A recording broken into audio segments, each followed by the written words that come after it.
All right, testing, 1, 2, 3. Let's see if our volume is working. It does look like it's working. It does not. Yes, it does. All righty. Take that off the screen there.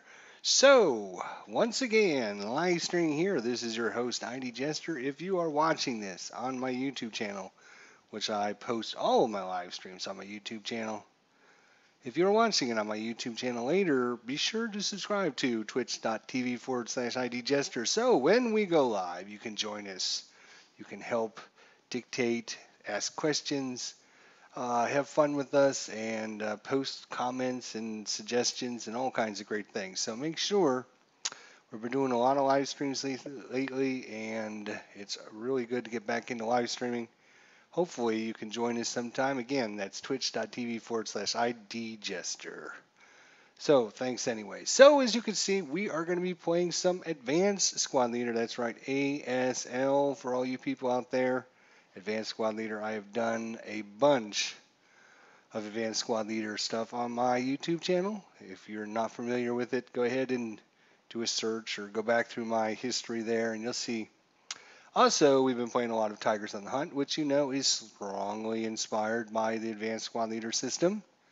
And so that has definitely got us back in the mood to do some more Advanced Squad Leader information, gaming, and tutorials or whatever. So, in fact, if you haven't watched our 2016 year-end review of all the strategy games, and I would highly recommend you do that because we talk about strategy games and the best ones that came out in 2016.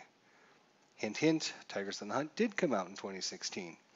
Anywho, Advanced Squad Leader, we are going to be using Vassal. We're going to be using Vassal to play this scenario, and we're going to go through it, and we're going to be using the Advanced Squad Leader rules for the starter kit. This will be starter kit number 2, but we're going to be using all the starter kit rules.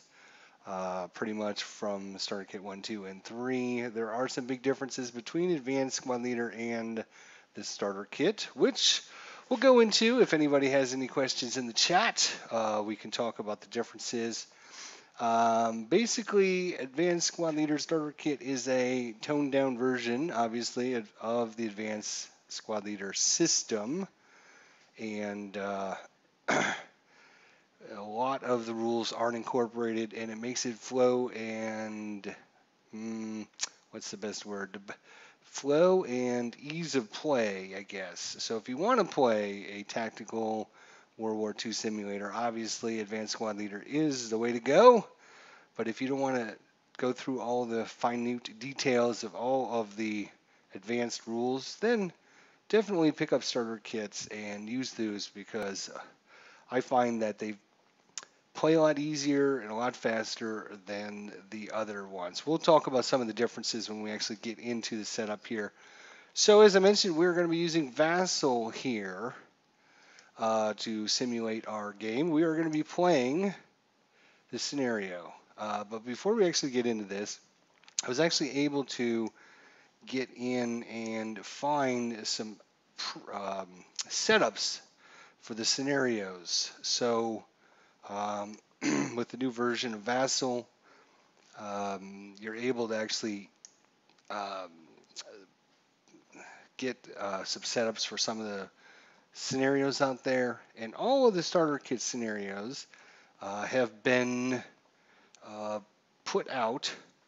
And so you can play all the scenarios in the Vassal with already set up with all the kind of the rules and the regulations. It has all the counters here ready to go for you and everything. Really nice job. In fact, I do want to spend just a couple minutes talking about this because I think it's very important.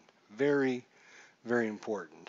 So when I was downloading these setups and stuff, which, you know, obviously very good because then I don't have to go and manipulate and do all this stuff, they happened to be noticed that they were published or designed by a fellow by the name of Patrick Ireland.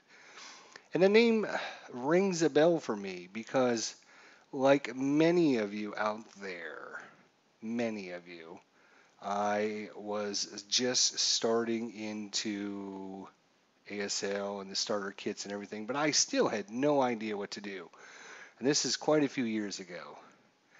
And I got on Vassal and I was watching some games and trying to type to some people and asking them questions and, just trying to learn and find out things.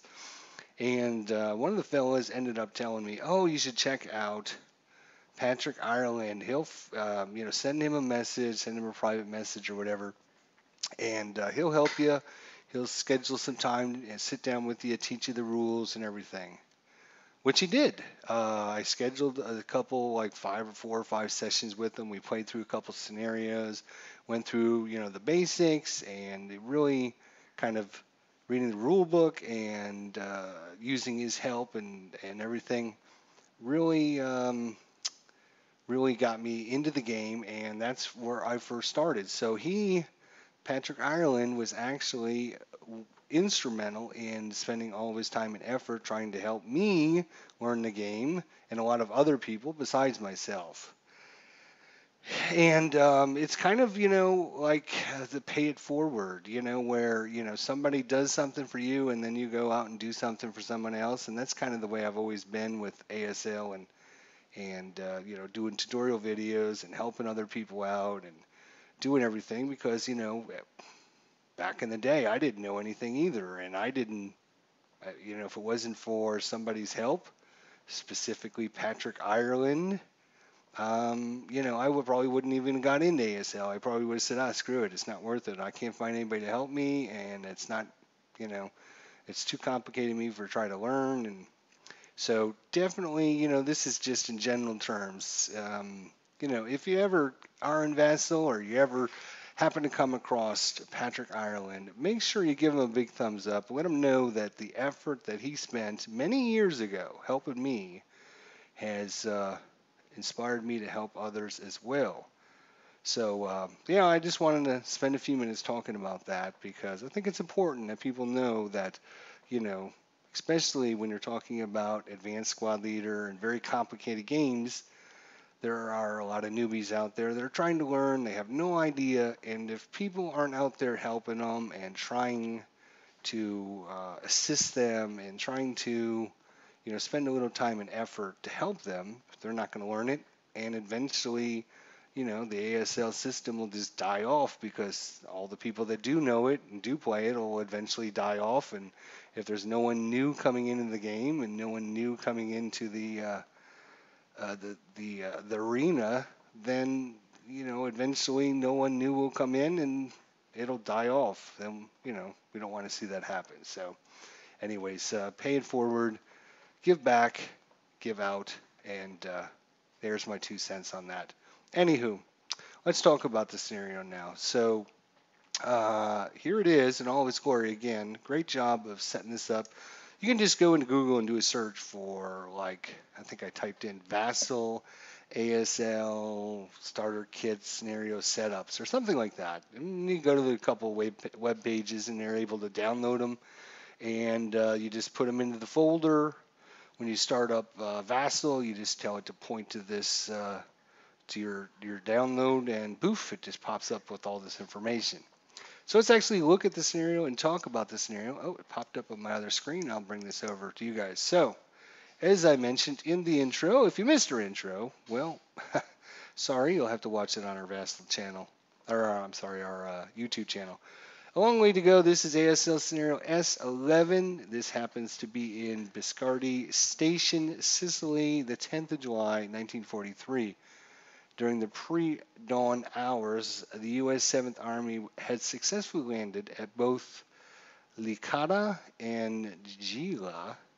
Unaware of each other's plans, the Italians and the Germans began a series of uncoordinated attacks against the Americans with the intention of breaking through to the beachhead. In the Gala area, the Italians were attacking with a mobile armored force, while on the eastern edge of the invasion came two columns of the Hermann Göring Fallschirmpanzer Division. One of these columns was busy engaging the Americans at Piano Lepo. The other attacked the inexperienced 45th Air Thunderbird Division at Biscotti Station. With their Tiger tanks unable to keep the pace with the dense olive groves in the region, the German infantry would have to overwhelm the Americans without armor support. We're going to be using parts of map board W and X.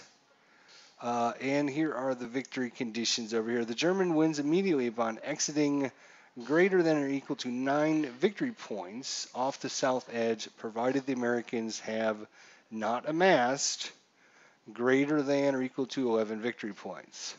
Each squad exited German or eliminated American is worth 2 victory points. Each half squad is 1 victory point. Each -1 single man counters worth 2 victory points. Each -0 and +1 single man counter is worth 1 victory point. All right, so here is the setup. Americans are going to set up first. German are going to move first. It is 6 full turns, and then there is a 7th turn where only the German player will take the 7th turn, and then it will be over. Here are the forces involved in this. Elements of the 1st Battalion, 180th Regiment, 45th Division are scattered troopers of the 82nd Airborne Division. The LR is 2, and they can set up anywhere. We have 2 747s, 3 666s, 2 346s, a 9-1 liter, an 8-0, 2 bazookas, and a 60mm mortar.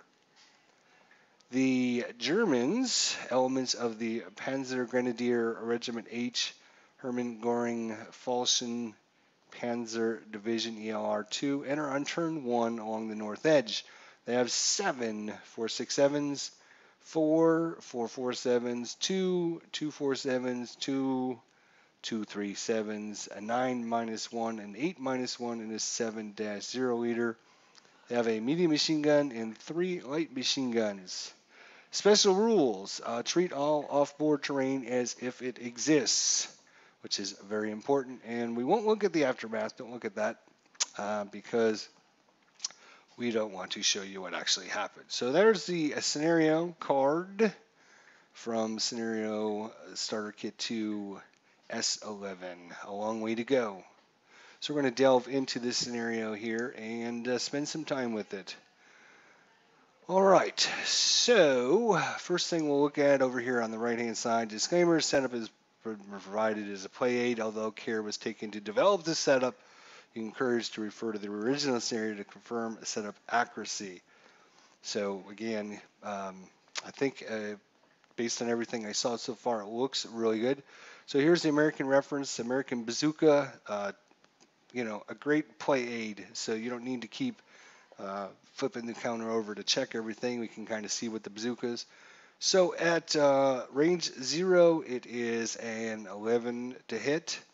At range 1, it's a 9. At range 2, it's an 8. Range 3, it's a 7. And range 4, it's a 4. And here are all the special notes. So all off-board half hexes are on board. So all the half hexes are still considered on board. Vassal blank boards have been provided for full map scaling, which is good. Layout has a non-standard north. So north is normally, when you look at a map, north is always to the, to the top edge, but in this case, north is to the left. So this is the north section over here where all the blue is. All buildings are single story. And then the German enters on the blue hexes, which are these, obviously, and X's, any of these hexes. Per special rule book 3.3, all off-board hexes are considered to be open ground hexes. So all the off-board hexes are just open ground hexes. Off-board units preparing to enter may not perform any action except for moving. So you can't just set up and then fire. You have to move on the board. All off-board units must enter on either the movement phase or the advanced phase. Units failing to enter are eliminated. So you have to come on. There is no lollygagging and staying off board or you're eliminated. When off board, units may not be targeted for any defensive fire. So if they're out here, they can't fire and they can't be fired upon. If an off-board unit enters in the movement phase, it may be eligible to fire in the advanced fire phase. During off-board unit's movement phase, it may move to other off-board hexes. Per victory condition, casualty and exit points are awarded as follows. So there's a nice little chart for us to follow.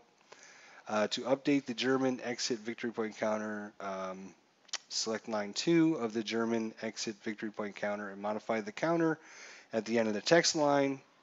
And to update the German casualty victory point counter, select line 2 of the German casualty victory point counter, modify the counter at the end of the blah, blah, blah. All right, phew. So that's that. So basically setup directions as well. Here's setup directions for the Americans. Obviously all the Americans were up here. So I've pre-set up the Americans at this point on the map board, and I'm debating about what to do about this. That's why I thought I would start the live stream, because if anybody has any suggestions. So there's kind of a couple different strategies. We know the Germans have to come in. They have to come in. We can set up anywhere. There's no restrictions. We could set all of our units right here on the edge if we wanted to. The Germans can't fire on us. We can't fire on them until they come on the board. Problem with that is if they end up getting by our front lines, they could just run off the board and we would lose. So there's, I guess, a couple different strategies. You can have units up here on the north. Again, over here is the north on the left. You can have units up here on the northern flank to kind of slow down the advance of the Germans. And then have a couple rear guards in case they start breaking through. Or you can position most of your units in the back, let them come out, and then if we just move these guys back here, for example, you notice there's a lot of open terrain here. Once the Germans take over these buildings and secure their entrance onto the map, they're going to have to cross through some dangerous territory. Now, there's a hill here, so we can't fire across the hill. But, you know, if the units end up managing to get to the top of the hill, then they're out in the open, they don't have any cover, and we can shoot at them. So two very different and viable strategies that can be used. So I am, you know, there are, as I mentioned in the beginning, there are 6 full turns and a half turn for the Germans, which means at the end of the 6th turn, if the Germans are here, they could just try to run off the map board. And we have no recourse other than, you know, defensive fire to try and stop them. So depending on how you play their strategy on this, it can be very easy or very hard. Again, if you were to set up units, say, you know, if we put a unit here and we put these guys over here, and we put this guy up, say, over here. You know, once the German ends up coming on the map board, a firefight will ensue, obviously. Now, bazookas here, with the starter kit rules, can only fire at units in a building. So, obviously, putting bazookas back here aren't going to do much good, because, you know, this building is going to be 1, 2, 3, 4 hexes away. We could fire it, but chances of hitting are very, very low. So our bazookas, I think, have to come up here in the town somewhere. Our bazookas are almost have to come up to, because the Germans are not going to stand out in the open. They're going to have to get in these buildings, and if they're in the buildings, then we can use our bazookas against them. So that's one slight advantage we have, but we only have 2 bazookas, so we can't cover every avenue, but that is an advantage the Americans has. So I mean, we could position here if the Germans come on this map board, or I guess maybe even a better one would be over here. Yes, no, I can't shoot this because it crosses the hex, crosses the hillside before it reaches there. So no, I can't see this hex, but I can see this hex. So difficult terrain, to say the least. Difficult manipulation. So that's why I was thinking about maybe keeping some of the units to the back. Not only that, but we have an issue where we only have 2 leaders. That's all we have. We have 1 leader here, 1 leader here. So I'm keeping a leader to the back to help our units back here, and I need a leader to help the other units up in the front, because if they break, obviously we're going to need a leader to help rally them. We only have 2 leaders though, so danger, danger. Again, we could position ourselves here, but the problem is the Germans come on here, here, and here. They create a huge fire group and attack us. Our leader ends up getting killed. Boom. Then none of our units are going to rally, and we're going to be in big trouble. So it's like, do we let them come up? Do we not let them up?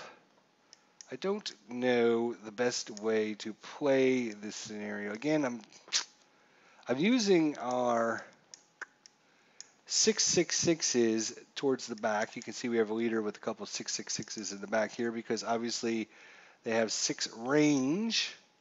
If we keep our 747s in the back, they're not going to have near enough range once they Germans hit this hill or this hill over here. We can actually position a guy here. The half boards are on the board. The half hexes are on the board.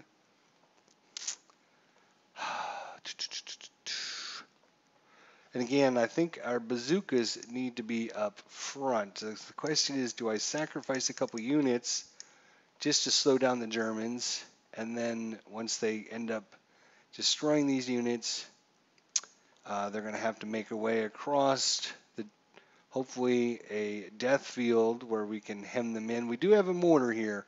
Unfortunately, again, because of the hills and some buildings, it's going to be a little hard unless we actually put our mortar out here in the open to get any view on anything. So I decided to put it there. Mortars cannot start in buildings, so that's not a possibility.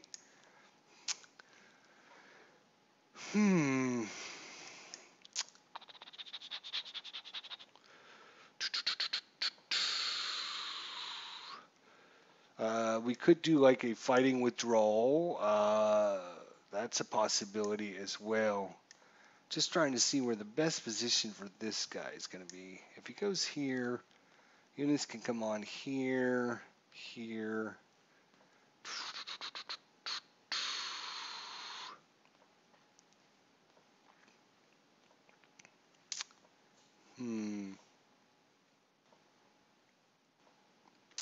All right, I will. All buildings are single story, which, as we talked about in our intro here, starter kit rules are fine-tuning ASL to hopefully more people out there, to more individuals, because they take a lot of the rules out that are a little finicky and don't work very well and are very rule intensive. And one of the rules happens to be multi-story buildings, so all buildings are single story. You can't go up and down in buildings, which is good. There's no bypass movement. What other rules are there? I'm sure there's a whole bunch that I can't think of right off the top of my head. There's no human waves. There's no heat of battle. There's no, what else is there? I'm trying to remember. I don't know the exact. I guess I'm going to play my variation of ASL and Advanced Squad Leader starter kit because I don't know exactly what's in the starter kit. I haven't read the starter kit rules for a while, but I thought it would be easier to do a scenario with the starter kit rules on Vassal for people that are interested. We play a couple. Where's this game sold? Love the board game. All right, Warrior Donut. This game is sold. Well, you obviously need the rule book. So the publisher is MMP Multiman Publishing. MMP Multiman Publishing, and you can find out all the information from their website. You might be able to get some of the starter kit rules and the board game, because it's considered board game. If you go online to like coolstuffinc.com, so it's coolstuffinc.com, I think is it. They sell board games. I think you can look for MMP there and see if they still have starter kit and the rules and all that stuff. Let's see. I think we're going to leave that for a setup. Now, whether that's a good setup or bad setup, people. Oh, wait a minute. We got a leader. We need to put a leader somewhere. Where are we going to put our leader? We have a half squad here with the bazooka. And what I'm going to do is I'm going to get rid of the labels. The labels are great for when we were, down here in the setup. But after we get them set up, then I don't need the labels anymore. So, where are we looking? Label, there we go. All right, we'll get rid of some of these labels here. All right, so leader, label. All right, where should we put the leader? With the half squad, or should we keep him with the full squad? Obviously, keeping the full squad alive is a little bit more important than a half squad. All right, that's what we'll do. Where are we doing? Where are we going? Label, thank you. All right. We don't have to worry about weather effects in starter kit. No, that's not what I meant to do. I meant to get rid of his label, not make him broken. Yes, I know. Delete that. You unbreak. Thank you. Label. I guess I could have done some of this before we started. Label. But I thought some people might be interested to talk about the setup and everything, because obviously that's kind of important. So take a few minutes just to get rid of these labels. Label. All right. So there we go. So this is a pretty powerful stack with a pretty good leader. So I don't know if the Germans might try to run over this way, keep his units that way. That's why I got this guy over here. We do have the mortar to kind of protect this way. Grain is in season because if we look at our scenario card again, it is the 10th of July, 1943, which means orchards are in season and grain's in season. So I believe starter kit uses these rules. Anyways, I'm going to be using them, so we'll see what happens. All right, so setup for the Americans are done. The other thing starter kit doesn't have is concealment counters. Thank God. Concealment counters, while fun and interesting in a face-to-face game, are a real pain in that you-know-what. All right, so the German player has a ton of units. This is where the problem lies. I'm just going to slide all these guys over because they're going to be coming in from this side up here. A couple half squads, a couple more half squads, a medium machine gun, 3 light machine guns, and they only have 3 leaders. So leaders are going to be ultra important in this scenario.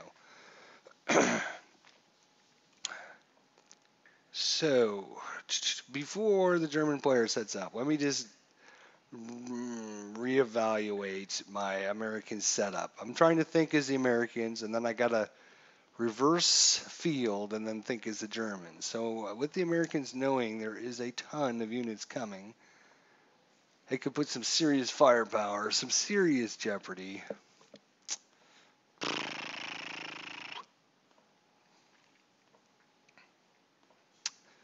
I think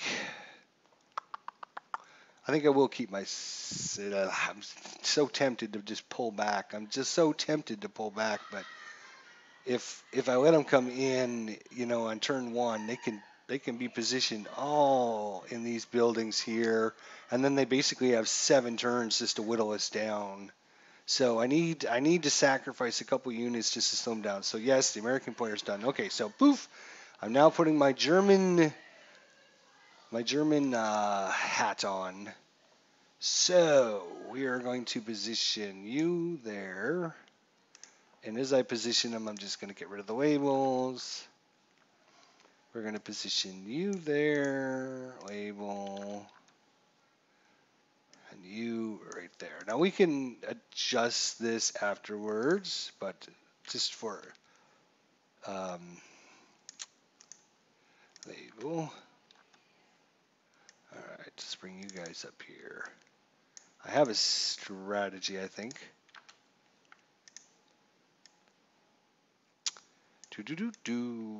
Label.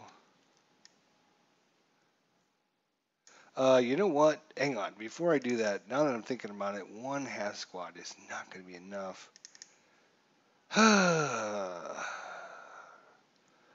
One half squad just to protect that middle is not going to be enough. We need to. We need to sacrifice. We're going to move. All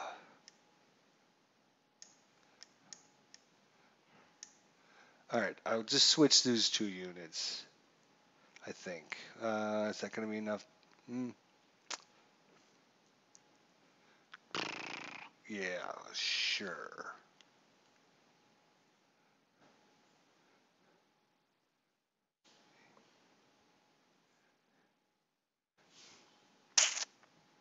Yeah, that's fine. All right. So back to what I was doing here. You label, get rid of the label there. All right, you guys label.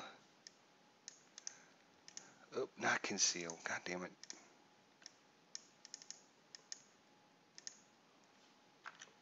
Delete. Label. Thank you. Alrighty. Put a couple guys there. Put a guy here. I did it again. What? Bless it.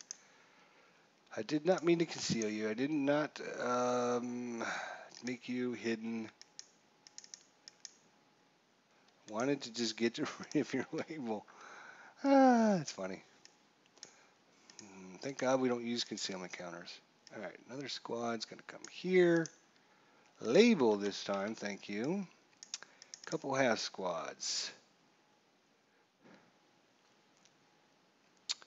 We're going to put one here. Label. Huh. We're going to put one. We're going to put one up here. Label. A couple more half squads. We're going to put you. Where are we going to go with you? You are going to go to. Yep, we're gonna stack them up. All right, label. Put this guy. Put our half squads. Oh no. What am I doing? There we go. Right, no. You. Thank you. All right. Phew. Almost messed up the board. That would have been sad. All right, we have a medium machine gun, a couple eaters, and 3 light machine guns. So.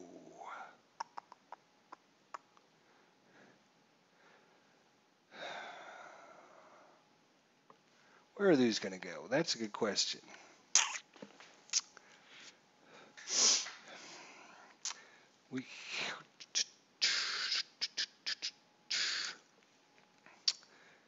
We could give the half squads would go from 2 firepower to 3, which is not going to do much good. We will give one here, one in the middle, one in the north, medium machine gun here. All right. Oh, and I forgot to get rid of those labels. And you.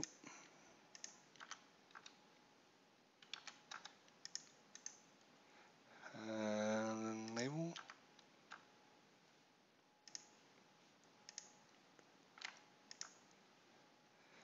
All right, where are was the other one? This one right here. All right. So sorry about this. All right, there, I think. All right, should have done that ahead of time. Didn't know it was going to be such an issue. All right, we're going to use our 9-1 with the medium machine gun. That should be enough to kill off that guy. Oh. Scroll down a little bit. There we go. Thanks for joining us, by the way. If you are come to the live session, I do appreciate it. Label, get rid of that. Label, all right. We're going to use a 7-0 up here and an 8-1 down here. All right. Damn, that is not a lot of units for the American. Thank God the German player has to go through like a lot of open ground. Jeez. It's all going to come down to these 3 units, whether or not the American player wins or not. We shall see. We shall see. Okay, so let me make sure I didn't miss anything in the setup. I don't think I did. So we're trying to get off the map board, but we can't let the American player end up killing a lot of our units, because if they do, let's see, how many points do they need? Americans have not amassed greater than or equal to 11 victory points. So we don't, if they get 11 victory points, we lose. So that would be bad. And the ELR is only 2. Can I actually ELR a unit from this menu? Oh, yes, we can. Good. All right. So we need to make a little bit of room for the dice here. Make sure we scrolled all the way down to the bottom. Is this our chat box? Yes, it is. Okay, we can see our chat. So we're pretty good to go here, I believe. Pretty good to go, I think. All right, so we'll use our little phase disc because I like using the little phase disc. What I'm going to do here is we're going to zoom in a little bit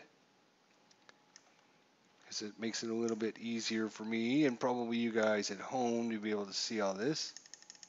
So let me just practice the die roll. All right, so it has the colored die roll already. Good, good, good. Excellent. All right, good. So we'll do the rally of...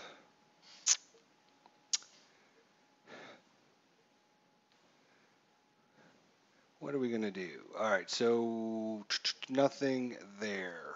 All right, so we go to the next phase. Yes, all right. So prep fire.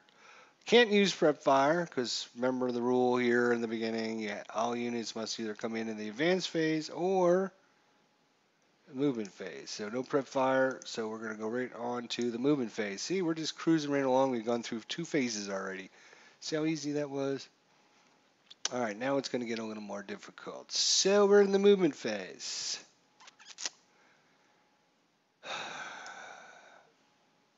So the American has to be a little picky and choosy about which units he's going to be shooting at.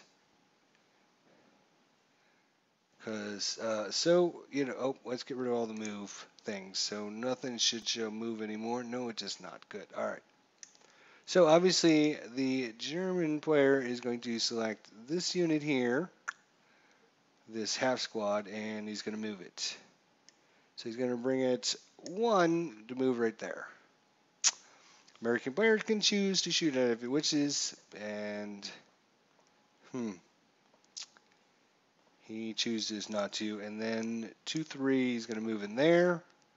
Again, the American player can choose to defensive fire. Oh boy. No, it's not going to do it. He's, like I said, he's so many units. I think the American player really has to pick and choose his fights. So go on to this. Same thing. You want to shoot? No. Okay. I'm going to move up here. All right, now comes something a little more interesting. Hmm.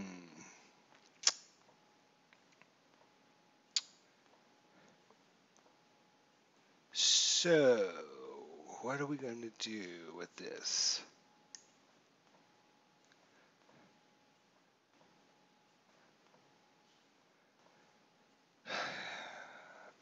I think what I'm going to do is make the American player think about his actions before I move these guys. All right, so first things first, activate this guy.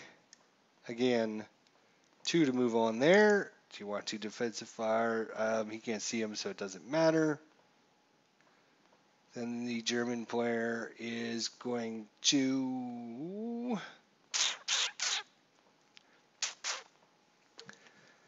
Okay, do we want to get him to shoot or not? So that was, what was that, 2 to move on there, and...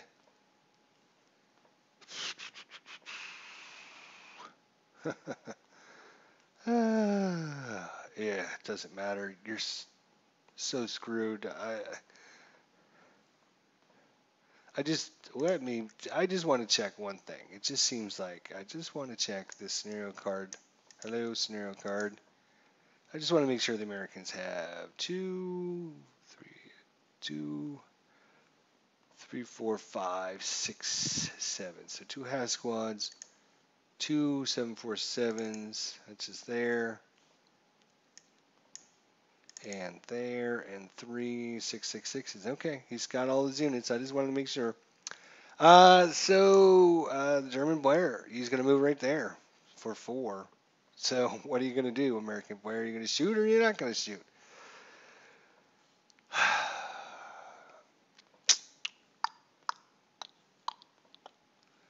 If he shoots, it's just going to be a huge attack. Problem is, he won't be able to defensive fire against anybody else unless they come adjacent to him. And the American player knows what's going to happen. This guy's going to move into this building right here with his machine gun, medium machine gun, and his full squad, and then he's going to try and just take me out anyways.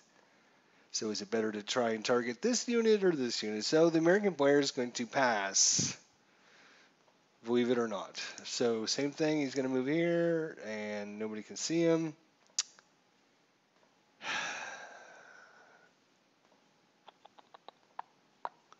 Do we want to move another one up there? Yeah.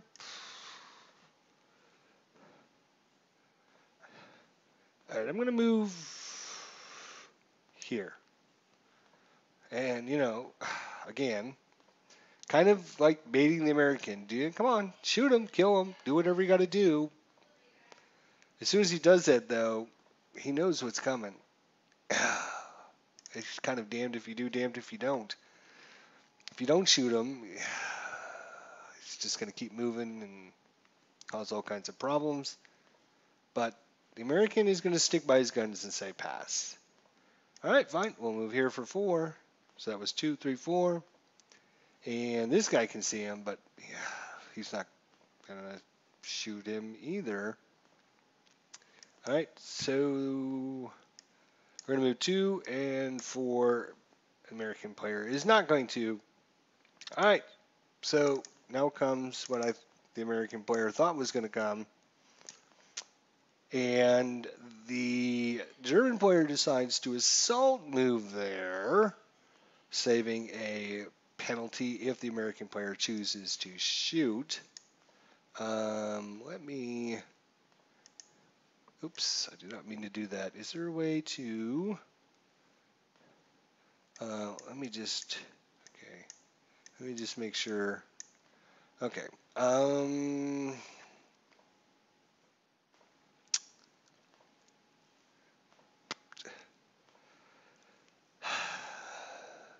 So the American player really doesn't have any real incentive to shoot because he assault move, because he's not going to get the -1 for non-assault move because the guy did assault move, and he's not going to get the -1 for moving out in the open because he's not out in the open. So we might as well just hold on to his fire.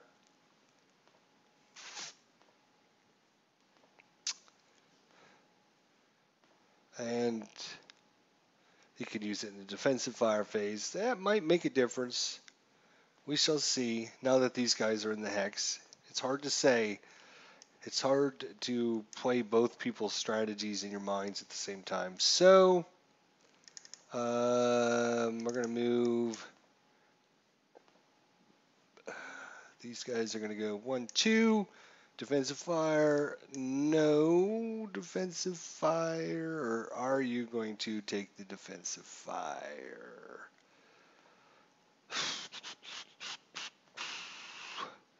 There's an orchard in between there, and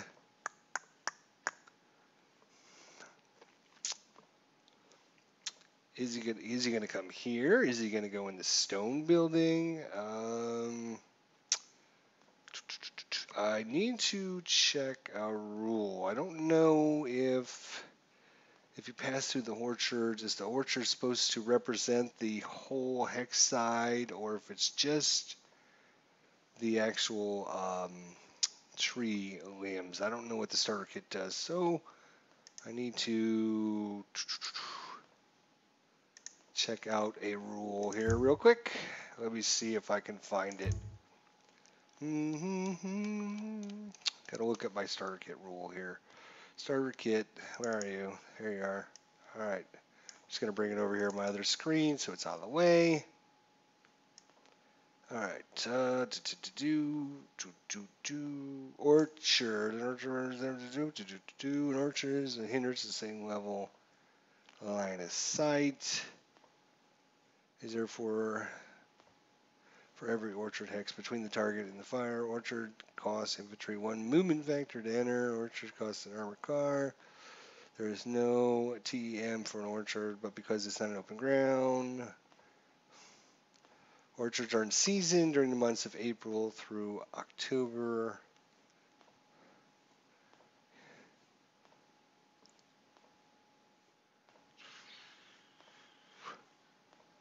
Okay, this is important. An orchard hex is considered inherited terrain, so the entire hex, including hex sides, affect line of sight drawn through the orchard. Okay, that's what I thought.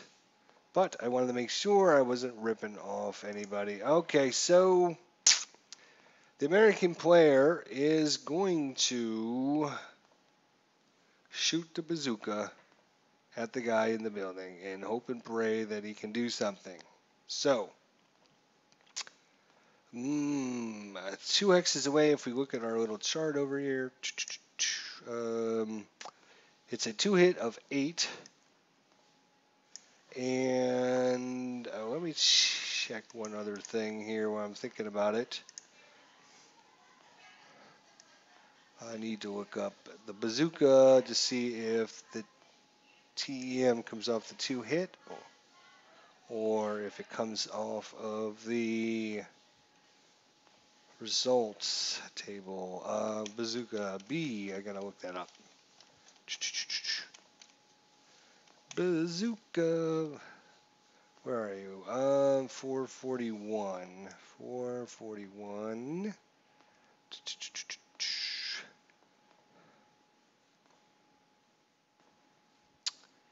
All right, 441. Bazooka. All right, bazooka. A bazooka is permanently removed from play. A leader can modify the 2-hit. Bazooka attacks on the 8 column of the IFT if it obtains a hit against infantry in a building. If it hits hit, is secured against a vehicle target is resolved.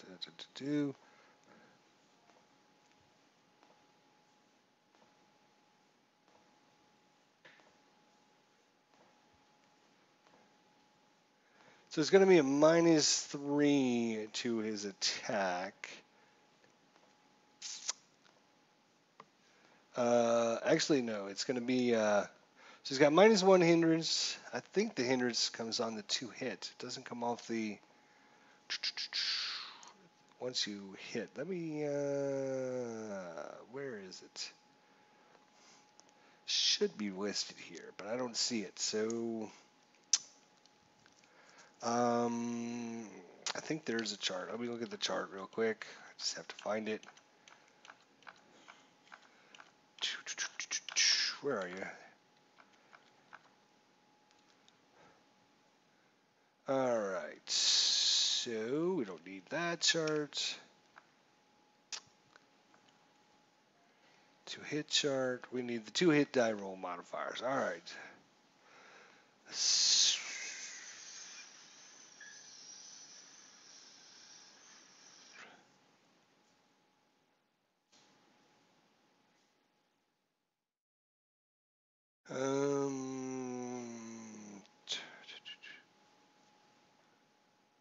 Fire-based two-hit die roll modifiers. Fire, pin, non-qualifying use, capture, CX, leader, smoke.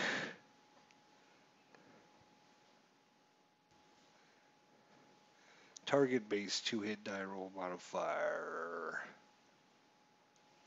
TEM. Terrain effect modifiers and hindrances. Okay, so looks like it comes off the two hits. So -1 for the orchard, and he's in a wood building, so I'm sorry, a +1 for, I'm going to get that wrong a lot.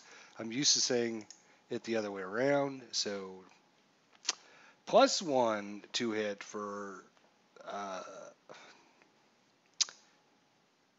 +1 to die roll modifier for the orchard, +2 for the wood building, -1 because the guy has a non-assault moved and no out in the open. So it's a -3 to his die roll. He needs, what did we decide? It was an 8. Is that what it was? 2 spaces away is an 8. So he needs a 5 or less to secure a hit. Let's see what happens. We are going to roll the dice. He rolls a 7. 2 is the colored dice. 5 is the white dice. And he has, I should probably get out some counters too. Geez. We'll get out some of these and maybe a couple of these. Maybe a couple of these. Some break, maybe. All right. That should be good enough. Hopefully, anyways. All right. So that was 2 movement points to move there. And then he's going to move here for 2 more movement points. And he's just going to end his turn. That's all he wants to go. Same thing's going to happen up here on the north end. I foresee issues here. So what are we going to do? What are we going to do? 1, 2, 3. This one's going to be a little more tricky because this guy's back a little bit. 1, 2, 3.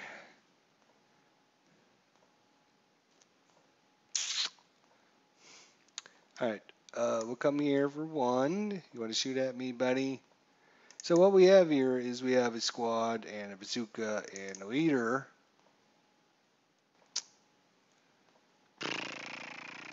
Again, he's not gonna, and these guy's just gonna go 1, 2, 3. Same thing with this guy. He's not gonna waste his attack on that. He's gonna look for a little bit juicier target.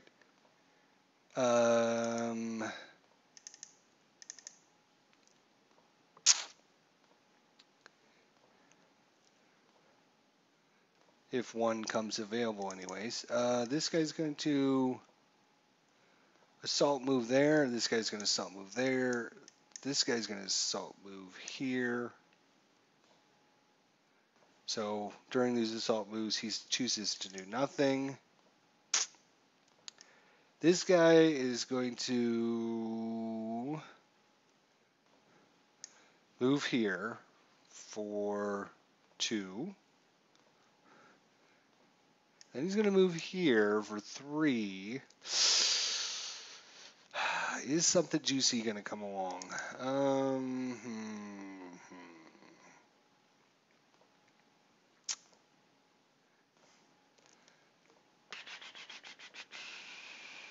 Since he's a full squad, he can shoot his inherent firepower and the bazooka.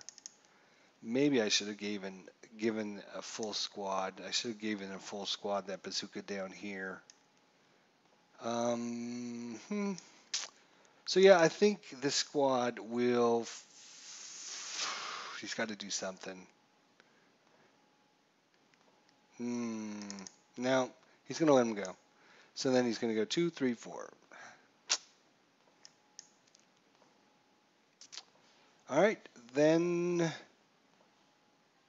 these guys are going to assault move there. That's a lot of firepower. Jeez Louise. Okie dokie. So that is all of their movement phase. The American player could have taken some shots, but as soon as they use that first fire counter, as soon as they get that first fire counter, then they can just run. I mean, if this guy, for example, had used a fire to shoot at somebody, this guy can basically just run right along this, up here because he's not closer. You can't fire again unless somebody is, it's your closest target.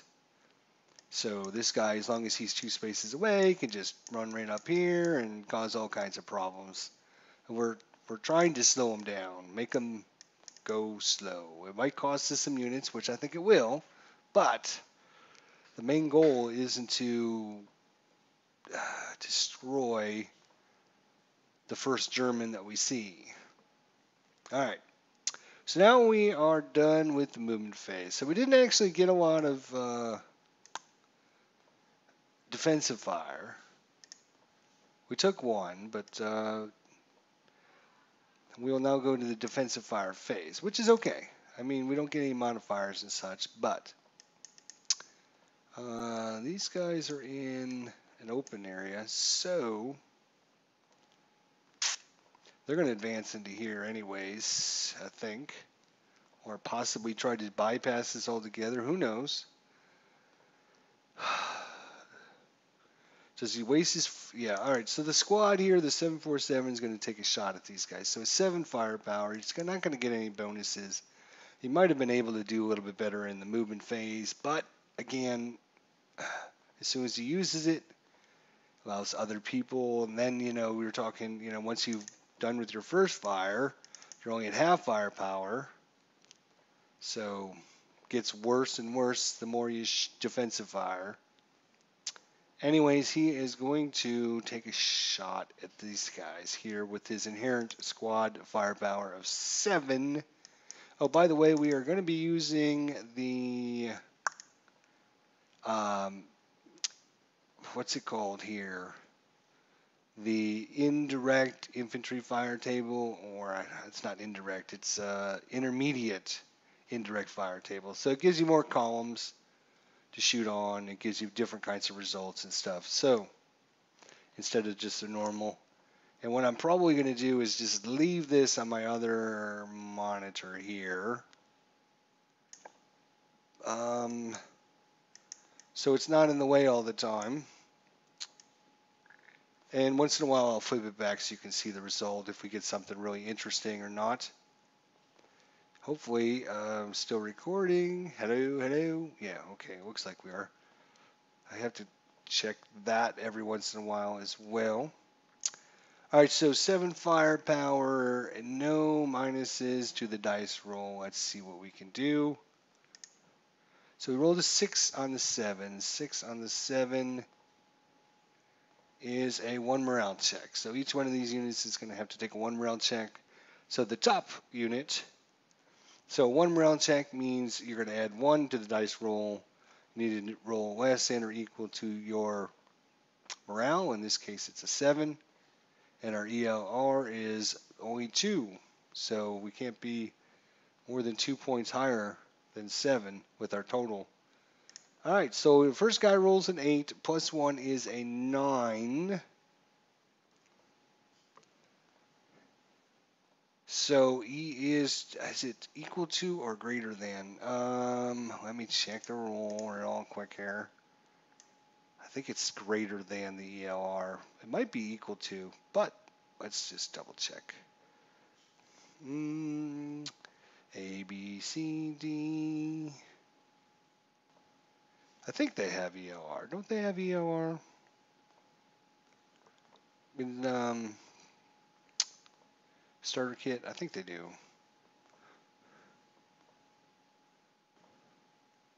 It does not.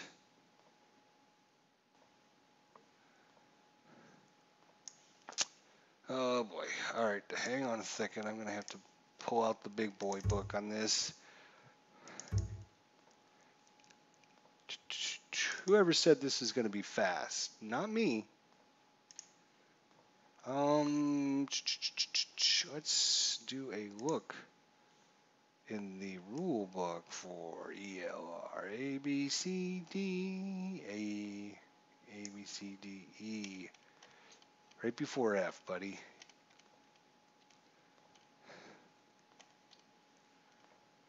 ELR 19.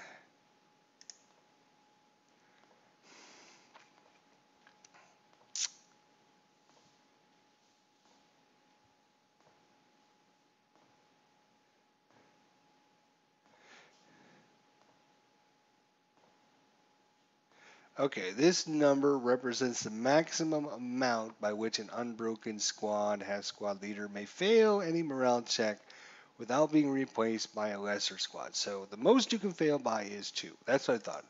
Has to be higher than your ELR. So he rolled again an 8. He had a 1 morale check, so gives him an extra 1. So that's a 9. That is 2, higher than his normal. So he did not ELR, but he does break. All right, second guy. He rolls a 10. Plus 1 is 11. Now this guy ELR'd. So we can ELR. And break. There we go. And last but not least, the third guy rolls an 11. He ELRs. Oh, he's just a half squad. A bunch of half squads anyways. ELR. Bloof. And breaks. So all of these guys, bad news. Good attack by the American squad. All right, now he is going to shoot his bazooka. And he's going to shoot at this hex right here. Because he's only going to go through 1 hindrance as opposed to 2. And is this guy it's in a stone building. So -3, it's 1, 2, 3 spaces away. 3 spaces away. 2 hits a 7. And he's going to add 3 to the dice roll. We'll take a shot. Even though if he rolls 10 or higher, and this is before any modifiers. He rolls a 10, 11, or 12 on the dice. He will eliminate the bazooka. He rolls a 6, 7, 8, 9, which is too high. So he shoots it. Didn't do much damage or ricochets off or whatever. Nothing. All right, so this guy is... He's done. He's done. I don't need to put the counters on there because I'm playing by myself, so I kind of know the rules, right? All right, so we got this Yahoo. Does he take a shot at this guy adjacent? What's here? Couple 4, 4, 6s.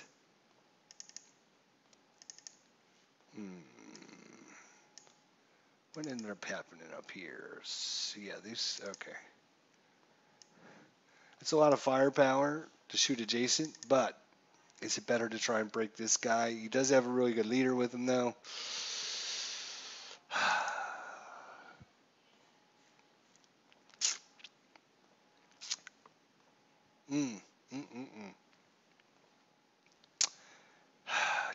Decisions. I mean, breaking guys is great and everything. Problem is, it'll help slow the Germans down.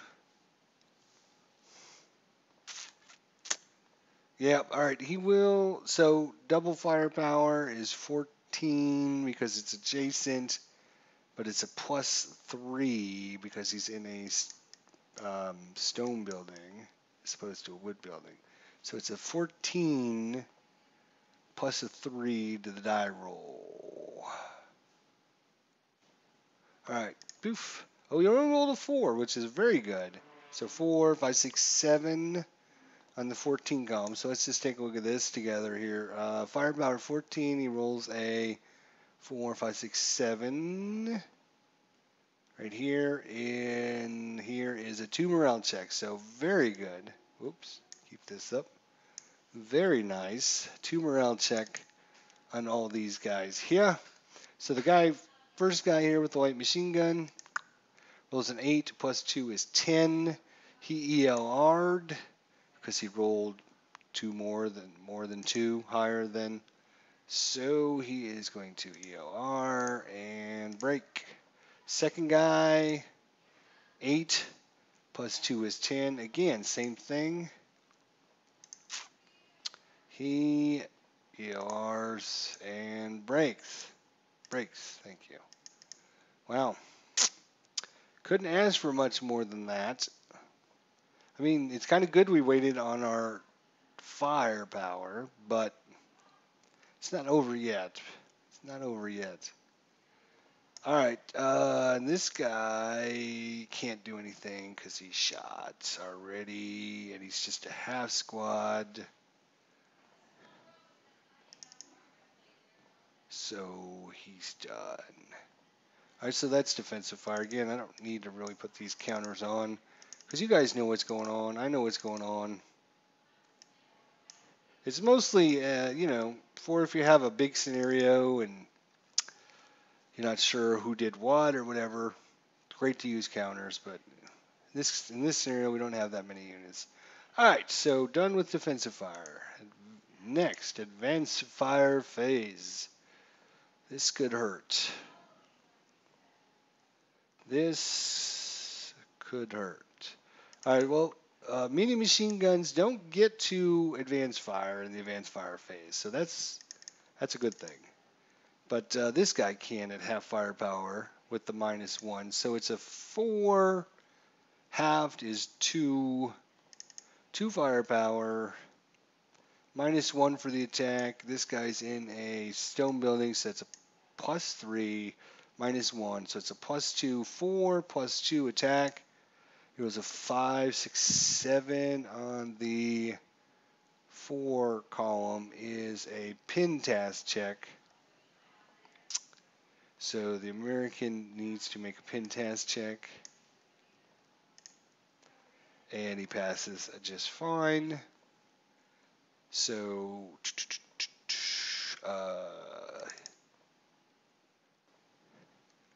let's see what's on the back of this. Flip this over. Bounding fire. No. Advanced fire. All right, he advanced fired. That makes some counters here. So he's done. I'm going to do that because it's going to be a little easier. Now we got a choice to make here. I think we're just going to just add everybody's firepower up together here. It's going to be -2 even though this guy only has to shoot through 1 orchard. So it's going to be, it's going to be a +2 to the die roll, +3 because he's in a stone building. But hopefully we get enough firepower. It's going to do something. So 4, 8, 9, 10, 11, 12, 13, 14, 15, 16, 17, 18, 19, 20, 21 to do 23 firepower. +5. So it's a lot of fire. Oh, no, wait a minute. I added them up and forgot to 8, 11, 12, 13, 14, 15, and 8 is 23. Half of 23. What is that? 11 and a half. 12 and 12 would be 24. 11 and a half is 23. Yeah, something like that. Yeah, 11 and a half. So it goes to the 11 column. So it's a 5, a +5 on the 11 column. 8, yeah, it's not going to be good enough. Okay, that's fine. He just needs to get it in position for next turn anyways, when he gets all of his firepower. So 23 firepower. If you could see, we'll slide this over to see what the 20. So the 23 column, you can see a lot of good results there in the 23 firepower. So yeah. All right. Anywho, what are we doing? I got a lot of things covered up on my screen over here. I need to just minimize this. All right. What are we doing? What are we doing? We are defensive firing. Yes. So these guys all pretty much know that they're done. These guys are all broke. That guy's shot. Now we got these guys here. That's 4 firepower. Halved is 2 firepower. This guy is, what is he in? He's in a stone building. So 4. It's a +3 die roll, so nothing. Let's see. These guys can create a fire group. That's 4, 8, 9, 10, 11. Half of 11. Well, you know what? Actually, we'll take 2 shots, I think. Let's see. That'd be 7 minus 1. 3 and... So it's going to be a -4 to his attack. Half firepower, 7 is 3.5, which there is a 3.5 column, actually, on the little baby table. 3.5. 3.5 plus 4. That's not going to be very good. Yeah, 5, 6, 7, 8. Yeah, way too much. All right, this guy is a 2 firepower, and again, 2 plus. He's going to have to roll really good. Nope. All right, nothing. So, whole lot of shooting, but a whole lot of nothing going on. So that is that. Next, route phase. So, attacker has to route first. These guys will route. Where, oh where does he want to go? He'd like to get back here with this leader, but he would be interdicted right there, and that would be bad. He can actually route to here, because it's not any closer to a known enemy unit. The only known enemy unit to this guy is this guy right here. He does not know that these guys are there. He doesn't have line of sight to them. Just because he can see the counter on the map board, that does not mean he has line of sight to it. He does not know about them. So he can actually route here. The question is, he can also route here. Which would be better? I think actually here is a much better spot for him to route. Why is it a better spot? Well, because the Americans can no longer shoot at him. And if he was over here, the American could shoot at him and re-put the DM counters on him, which we don't want. All right, so that's those guys. These guys here. That guy is out in the open. Okay, so I would have liked to go here, here, here, but I can't. I can't go here, then here, then here. I would like to get these guys back with the leader, but I can't do that. Put these guys back because this is an open hex. So you have to route to the nearest closest building and or wood hex. This is closer, but you cannot move adjacent to an enemy unit. So I have to route away, so I'm going to have to move there, which is okay, I guess.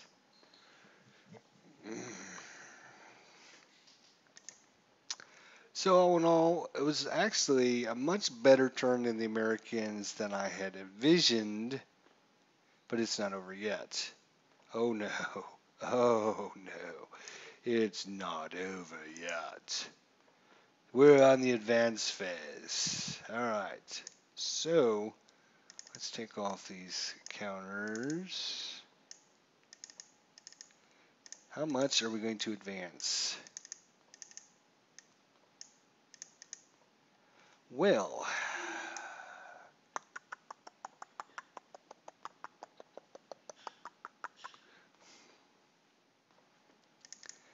we're going to advance this guy there. Why, you say?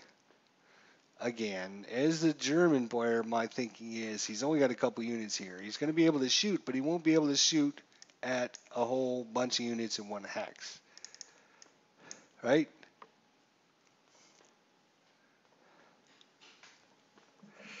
I don't know. Do I want to do that? The closer I can get to him, the more trouble he's going to be in besides that. Keeping guys out in the open obviously is not a good idea, but the more I separate guys, the more he's got to shoot.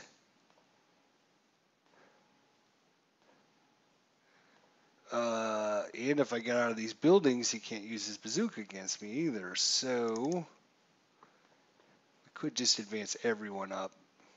That's kind of dangerous, very dangerous, especially when you saw what happened with these guys. But they were out in the open, though. If I was move these guys here during the advance phase, he could take a shot at him with his 7 firepower. So it would just be a flat 7, no bonuses. He would need to roll. If he rolls a 7, it's a normal morale check. Or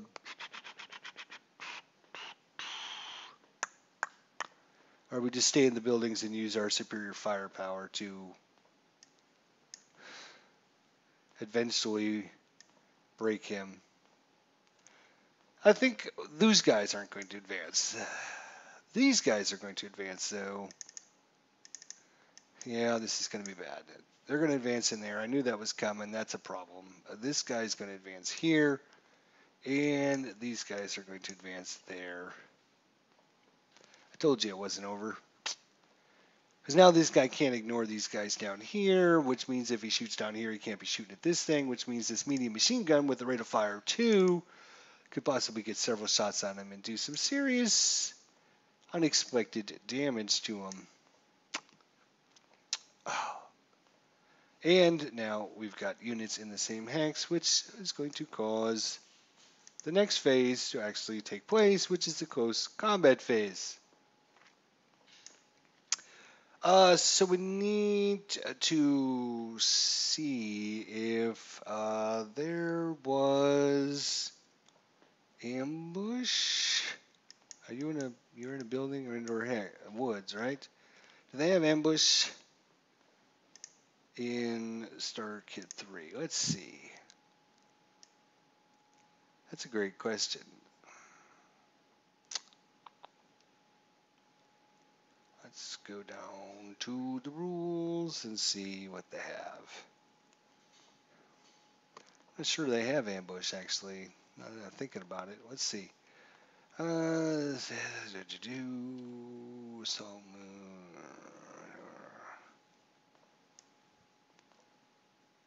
see. Do they have a section on CC? 3.8. Let's take a look at 3.8 and see what it has to say, shall we? Sorry, I'm not an expert on the starter kit, but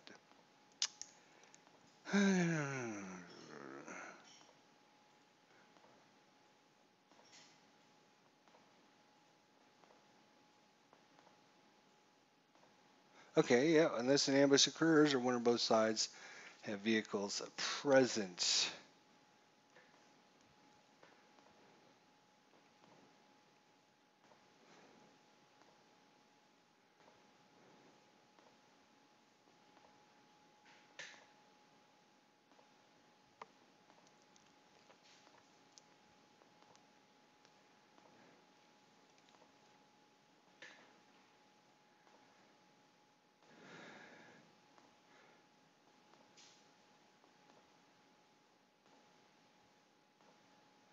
All right, whenever an infantry advances into close combat in woods or building has, and this is reinforcing a melee, an ambush can convincingly occur prior to declaring close combat attack. In such case, each player makes a 1 die roll. If either player rolls at least 3 less than the other, he has succeeded in ambushing his opponent. That side has the ambush status in close combat is entitled to a -1 die roll modifier to his close combat and a +1 to close combat attacks against it.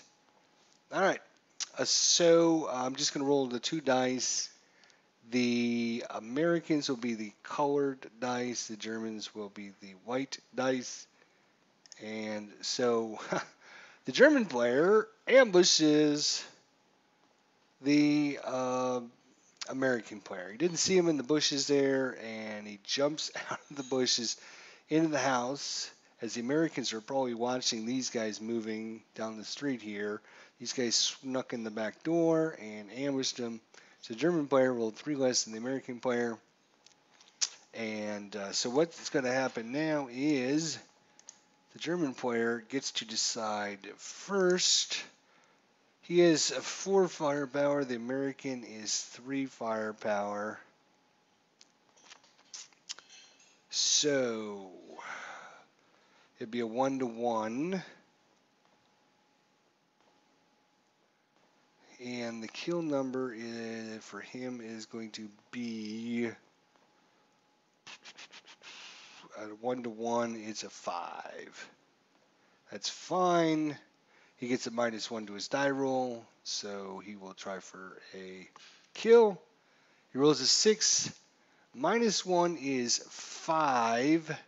5 is the kill number. And what happens if you roll exactly broken units are captured?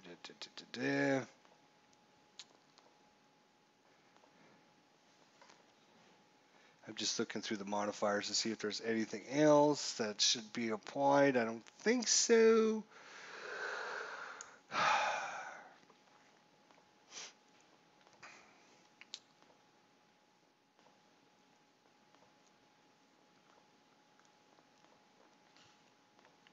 Actually, it was a has squad is a has squad 2 half squads is actually a 2-to-1 for him because he's 2 half squads versus 1 half squad.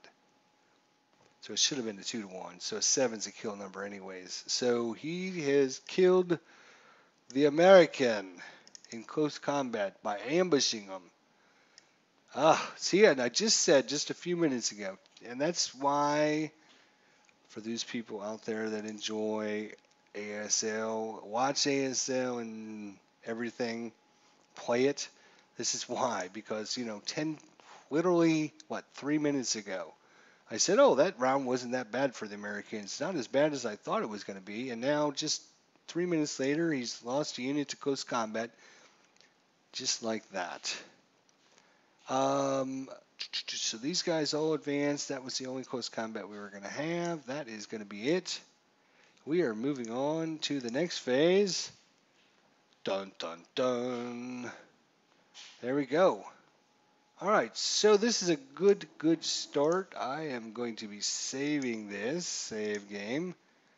We're going to call this live stream. This is S11. That's right. Dash S11 turn 1B. We're going to save it. There we go. We'll be able to pick this up again either in another live stream or on my YouTube channel. Whew, we've been going quite a while. Pretty excited. I know, kind of a slow start, talking about things and setting the encounter up and setting the scenario up. But again, you can watch this on my YouTube channel. And if you are watching on my YouTube channel, again, I can't stress this highly enough. Join us on our live stream channel, YouTube, twitch.tv/IDJester, and you can come live and watch and participate and post comments and ask questions and do whatever. So hopefully you guys enjoyed this. I'm going to be uploading this tonight to YouTube, and hopefully if it gets a good reception, a lot of people post comments, are interested in watching some more of this, let me know, and we will bring you another live stream of this, like I said, or we might just keep recording it off camera and post it on there. Depends on what people say. So if you have a thought or comment, I would highly suggest that you make it in the comment section so I can read it and see Because if no one posts and says, yeah, I want to see more, then I'm just assuming nobody wants to see it, and I'll just play it out myself. If you do want to see it, then post and let me know. All right, thanks everyone for showing up tonight for our game. We had a few visitors. I would like to hopefully get some more guys live and in person. So hopefully we can do that. And yeah, appreciate again, if you missed our intro, Patrick Ireland. If you see him ever on Vassal or know a way to contact him, let him know. Thanks a lot for helping me out many years ago, teaching me the ropes of ASL, and hopefully I can do the same for you guys out there. All right, so I guess that's it for tonight. Thanks so much for watching. We'll see you guys next time. This is ID Jester signing off.